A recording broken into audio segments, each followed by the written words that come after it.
नमस्कार, मैं हूं अमित और आपने देखना शुरू कर दिया है राइजिंग भारतवर्ष।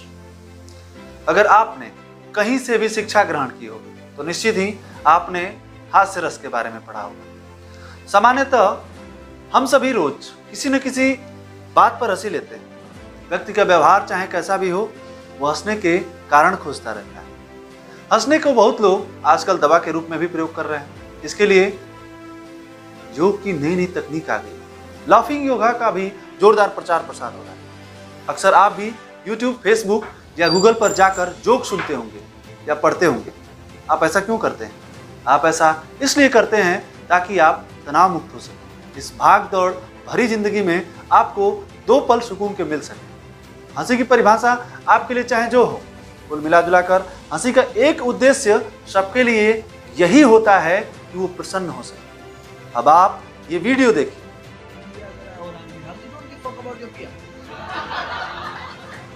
मेरा पिया घर है राम जी, मैं 14 साल से खुद घर नहीं गया। अगर सीता ने सुन लिया तो वो तो डाउट करेगी कि if your husband is so why you are updating my husband bitch। Sita को तो माधुरी में पहले से शक है। वो गाना है तेरा करूं गिन गिन, तो उसको लगा वनवास गिन रही है कि साल।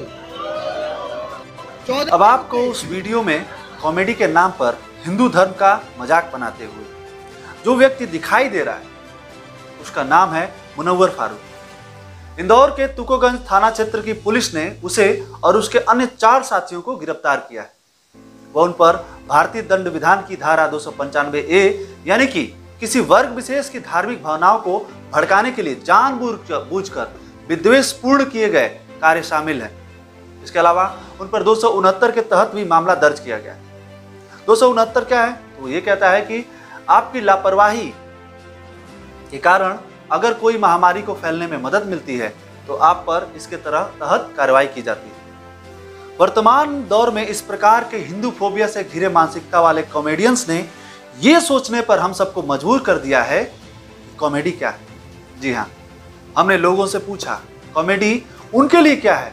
अब आइए आपको मिलवाते हैं हास्य के दूसरे नाम बादशाह प्रेमी जी से, जिन्होंने हास्य को एक नया आयाम दिया है और कभी भी अपने हास्य यानी कि हास्य कविताओं के माध्यम से निश्चित ही उन्होंने बहुत बार समाज पर आक्षेप किया होगा और धर्म में जो अंधविश्वास फैले हैं उन पर भी आक्षेप किया होगा। लेकिन इस तरह की घटनाओं पर उनकी क्या रिएक्शन है, देखिए हमारी खास बातचीत। नमस्कार, प्रणाम बादशाह प्रेमी जी। चूंकि आप हास्य कवि हैं और इतने वर्षों से हास्य कविता कर रहे हैं, कोई भी टॉपिक आपने छोड़ा नहीं। मैं ये जानना चाहता हूं कि आपके लिए हास्य का क्या अर्थ है। जी अमित जी नमस्कार। आपने पूछा है कि हास्य क्या है। मेरा मानना है कि हास्य या कॉमेडी कहिए, विशुद्ध मनोरंजन का नाम हास्य है। और हास्य वो है जो कोई भी आदमी, चाहे वो कॉमेडी के तौर पर परोसा जाए या हास्य कवि, चूँकि हास्य की कविताएं मैं भी लिखता हूँ, तो वही बातें परोसी जाए जो सब सर्वग्राही हो, सब लोग अच्छे ढंग से सुने। एक साथ बाप बेटी भाई बहन बेटा सारे लोग बैठ के सुने, सबको आनंद आए।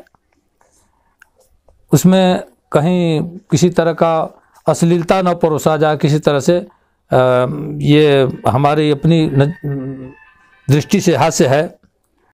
जी, अब मैं आपसे ये जानना चाहूंगा सर कि जैसे इस प्रकार के जो कॉमेडियंस हैं, हास्य कवि हैं, कॉमेडियंस हैं, क्या उन लोगों को धर्म।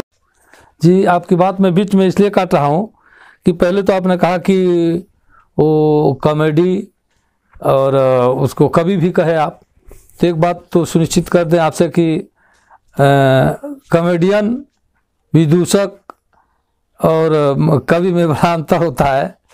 कवि तो ऐसी बात कभी कर ही नहीं सकता, किसी धर्म विशेष का नाम लेकर के वो कवि तो पढ़ ही नहीं सकता। अगर पढ़ता भी है तो कवि है नहीं वो, पहली बात। दूसरी बात, अगर कोई भी, चाहे वो कॉमेडियन हो, चाहे वो जोकर हो, विदूषक हो, कवि हो, शायर हो, जो भी हो, किसी को ये हक नहीं है कि किसी के धर्म पर आप कटाक्ष करें, व्यंग करें या टारगेट बनाकर आप कुछ कहें, ऐसा नहीं है। हमने बहुत सारी सैकड़ों कविताएं लिखी हैं, लेकिन वो अगर समाज का सही अगर चिंतक है, विशुद्ध अगर हास्य परोस रहा है, तो उसे ये भी ध्यान देना होगा, कोई भी व्यक्ति हो, चाहे किसी धर्म का हो, अगर कटाक्ष करता है, व्यंग करता है, टारगेट करता है, तो सारे धर्मों को ऐसे करे तो मानूंगा कि हाँ ये सही है। अगर एक पक्ष को लेकर के, जात विशेष को लेकर के, धर्म विशेष को लेकर के अगर वो अपनी बात रखता है तो कतई असह्य है, वो अक्षम्य है, वो समझिए, बिल्कुल उसे क्षमा नहीं किया जा सकता। मैंने बहुत सारी अपनी कविताओं में कहा है, जैसे कि मैंने कहा है कि जात धर्म, देखिए व्यंग 4 पंक्तियों में मैं कहता हूँ कि जात धर्म के बहकावे में राजनीति मटमैली होगी, पक्षपात या भेदभाव की बातें बहुत विषैली होगी, उनकी उंगली 5 घी में हमसे कैसे टैली होगी, आज विद्यालय बंद रहेगा, नेताजी की रैली होगी। तो ऐसे कहा जा सकता है। मैं 4 पंक्तियां और आपको मुझे याद आ रही हैं। तंग इनायतपुरी साहब के मुख से हमने सुना है अक्सर मंचों पर, जब वो कहते हैं कि जब अपने धर्म कर्म पर अपनी नजर गई, ऐसे भी धर्म पर कहा जा सकता है, जब अपने धर्म कर्म पर अपनी नजर गई तो झूठ बोलने से ज़बां खुद मुकर गई, और पूजा में मेरा ध्यान लगा था, ये झूठ है, मुड़ मुड़ के देखता था कि चप्पल किधर गई। तो ये बातें तो हो सकती हैं, लेकिन अगर धर्म विशेष का नाम लेकर के, जात विशेष का नाम लेकर के, किसी के इष्ट का नाम लेकर के, किसी देवी देवता का नाम लेकर के अगर ऐसा व्यंग किया जाता हो, टारगेट किया जाता हो, कटाक्ष किया जाता हो, तो कतई ये व्यंग नहीं है, ये हास्य नहीं है, ये कॉमेडी नहीं है, ये केवल भड़ैती है। और वो ये ऐसे ओछे लोग कुछ होते हैं जो इस तरह के जो ऐसी हरकत करते हैं, मैं इसे कतई पसंद नहीं करता हूँ। जी, आपने इतने वर्षों से कॉमेडी किया है, आपके जीवन में ऐसी घटनाएं शायद नहीं हुई होंगी। मैं ये जानना चाहता हूँ कि इस प्रकार की कॉमेडी अगर कोई करता है या फिर इस प्रकार से किसी धर्म विशेष को टारगेट करता है, तो उसके लिए सजा होना चाहिए कि नहीं? किस प्रकार का उन पे प्रतिबंध होना चाहिए या सजा होनी चाहिए? अभी जी देखिए, अपेक्षा की बात जहाँ तक आई और हमारी अपनी राय जहाँ तक आई, तो मैं तो अक्सर मंचों से कहता हूँ कि सिर्फ हंसना हंसाना ही मकसद नहीं, काव्य का स्वाद सबको चखाएंगे हम, मन वचन कर्म से लोक हित के लिए प्रीत के गीत गंगा बहाएंगे हम। तो ये प्यार बांटने का काम है, पैगाम प्यार का पैगाम जो देता है वो सही उचित हास्य है, जो जिसमें प्यार का संदेश भी जाए। और कुछ व्यंग भी आप करते हैं, कुछ हास्य भी करते हैं, तो ऐसे जाए कि हंसते हंसाते वो आदमी ग्रहण करे, स्वीकार करे कि हाँ ये कुरीतियाँ, ये भ्रांतियाँ, ये अंधविश्वास हमारे बीच में ऐसा है। अंधविश्वास पर, कुरीतियों पर, भ्रांतियों पर तो आप व्यंग किया जा सकता है, कटाक्ष किया जा सकता है। धर्मांधता पर हमने बहुत सारी कविताएं लिखी। मैंने कहा है कि यहाँ इंसान को हम जातियों से जोड़ देते हैं, सदा धर्मांधता में धर्म को ही छोड़ देते हैं, बहाकर मूर्तियाँ पानी के ऊपर हर वर्ष लाखों करोड़ों के पटाखे 4 दिन में फोड़ देते हैं।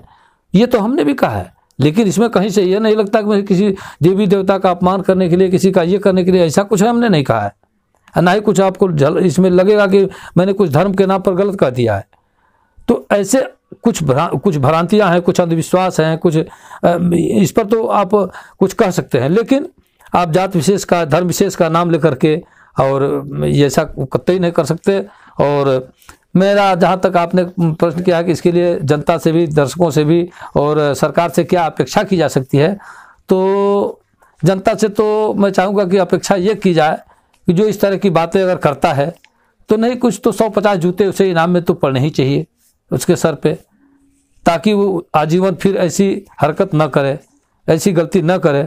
और सरकार से यह अपेक्षा मैं करता हूँ, चाहता हूँ कि इस तरह की बात, अगर इस तरह का अपवाद, इस तरह का कोई अगर दुस्साहस करता है तो उसे उचित दंड दिया जाए, कम से कम नहीं कुछ तो 1-2 साल तक उसे तो सज़ा मिलनी ही चाहिए, ताकि वो फिर वो रास्ते पर सुधर जाए और ऐसी हरकत ना करे, दोबारा ऐसी गलती ना करे जिससे किसी की भावना को, किसी के धर्म को ठेस पहुंचता हो, किसी के मन को ठेस पहुंचता हो। ये कॉमेडी नहीं है, ये भाड़ों का काम है, भड़ैती है। और ये जैसे अपने भाषा में मैं कहता हूँ, कविता की भाषा में जूताखोरों का काम है।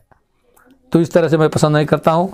और मैं आपका भी धन्यवाद देता हूँ कि आपने बहुत ही बढ़िया प्रश्न उठाया है अमित जी, मैं आपको धन्यवाद देता हूँ। आपके चैनल को भी धन्यवाद देता हूँ कि आप इस माध्यम से तमाम दर्शकों को और तमाम मित्रों तक ये बात पहुँचेगी। बहुत बहुत धन्यवाद।